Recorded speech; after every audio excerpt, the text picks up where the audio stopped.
Thank you. Shri Shubhashish Khuntia ji. जय जगन्नाथ। माननीय उपाध्यक्ष महोदय, मैं इस सदन के माध्यम से ऑपरेशन सिंदूर में भारतीय सेना की वीरता को नमन करता हूं और साथ साथ जिन्होंने पहलगाम आतंकी हमले में जान गंवाई उनके लिए श्रद्धांजलि ज्ञापन करता हूं। ऑपरेशन सिंदूर की सफलता भारतीय सेना की केवल राष्ट्रीय सुरक्षा के प्रति नहीं है, बल्कि मानवीय मूल्य के प्रति भी कमिटमेंट को दर्शाती है। हर एक जीवन महत्वपूर्ण है और हमारी सेनाओं ने अपनी स्विफ्ट रिस्पॉन्स से यह बात साबित कर दी। ऑपरेशन सिंदूर की सबसे खास बात यह थी कि हमारी सेनाओं ने कठिन परिस्थितियों में भी जिस दक्षता और संयम के साथ इस अभियान को अंजाम दिया, वो सचमुच प्रेरणादायी है। हम सभी जानते हैं कि भारत वसुधैव कुटुंबकम में विश्वास करता है। ये बुद्ध की धरती है जिसने हमेशा दुनिया को शांति और करुणा का संदेश दिया है।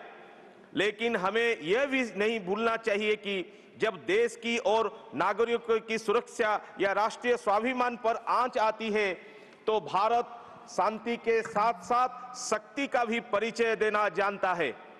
सर, हमारी आर्म फोर्सेस इसकी जीता जागता मिसाल है। ऑपरेशन सिंदूर जैसे अभियान हमें याद दिलाता है कि देश की सुरक्षा और सलामती राजनीति से ऊपर है। Our gratitude to the armed forces is unanimous and beyond party lines, sir.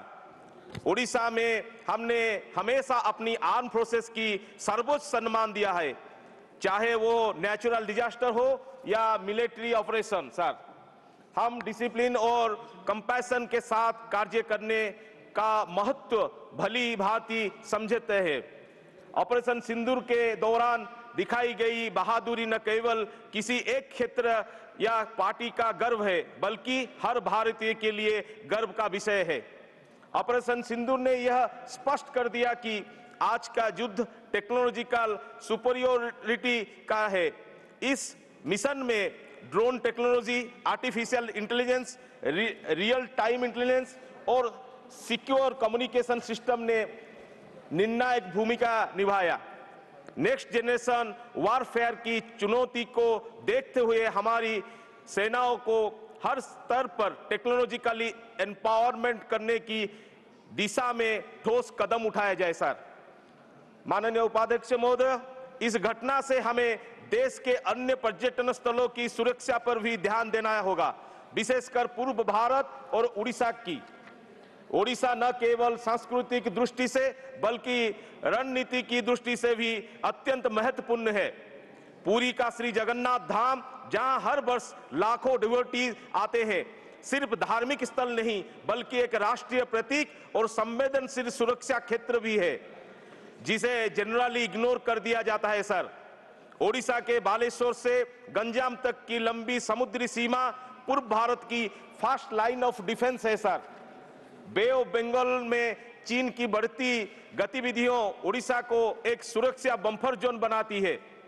Chandipur test range, जो आज भारत की मिसाइल प्रणाली का मुख्य केंद्र है, उसके विकास में उड़ीसा के पूर्व मुख्यमंत्री कलिंग पुत्र स्वर्गीय बीजू बाबू का अमूल्य योगदान रहा है।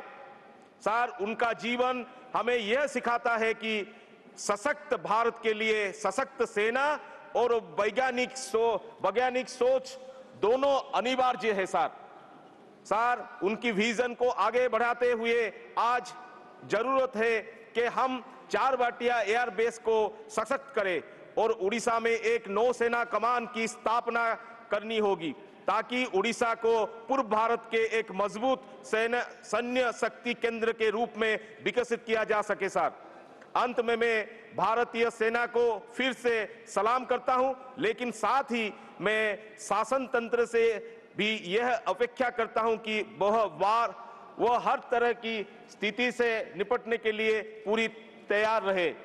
जय जवान, जय किसान, वंदे उत्कल जननी, जय जगन्नाथ।